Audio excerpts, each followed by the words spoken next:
Nung sinabi niya, well, to promote trade, ganon, then he mentioned, katabi ko lang eh. Pagkatapos niya, binigay na ni National Secretary, tinapon ko. It's my prepared speech. I do not read my speeches. Sabi ko, I'd like to show you something. We kind of grieve over the human rights issue. When was the great philosophy of human rights?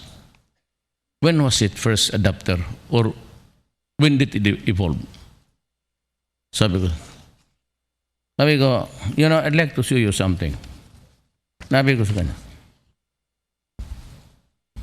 these are the victims sa crater doon sa Hulo.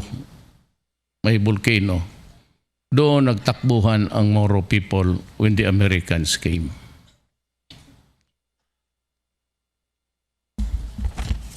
Nakakita ko sa pile of bodies. With tingnan mo mga sundalo sa tabi.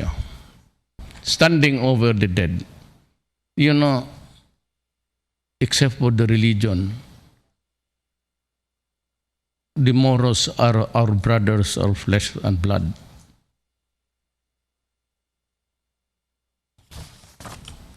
Talking about human rights, who are you? And what moral ascendancy do you have over me to talk about human rights? Tignan mo yan.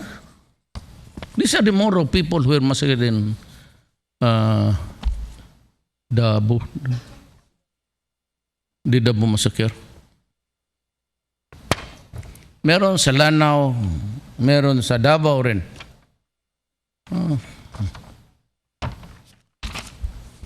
Kaya sabihin ko sa Amerikano, what now? Me? You just allege that I killed about police because I ordered the police to kill 1,000 criminals? What is it to the 6,000 Filipinos, men, women, and children, all in a common grave? Because you were here as imperialists. You wanted to colonize my country, and because you had a hard time pacifying the Moro people. Why? Because in 1521, when Magellan landed in Leyte, bringing with him his guns, his cannons, his muskets, and gunpowder, Mindanao was already thriving an Islam community by almost 100 years. Mindanao was part of the Sri Visayas Empire, including us, pero ang dato nandoon sa kanila. But those who richer and had settlements, and even sila Lapu-Lapu, they're actually Muslim. It was the first religion, but kasi island for island, it was a contiguous one. They had a hard time. You read the archives of the Malaysians, and you go to the libraries of the Indonesians, you would know. Just a little reading. Nauna kasi ang Islam doon. So when the Spaniards came, they wanted to put religion there.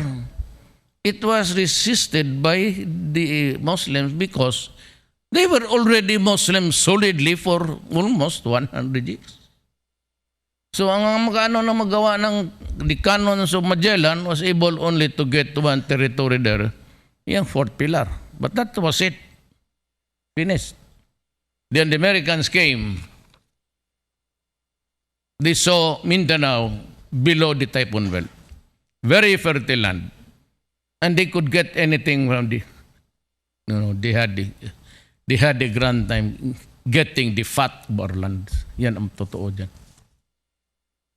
Walang magtrabaho sa kanila even the plantation. So what they did in the 30s was to come up with this sloganeering, go to Mindanao because it is the land of promise. In the 40s, it had prompted my father to still single to go to Mindanao.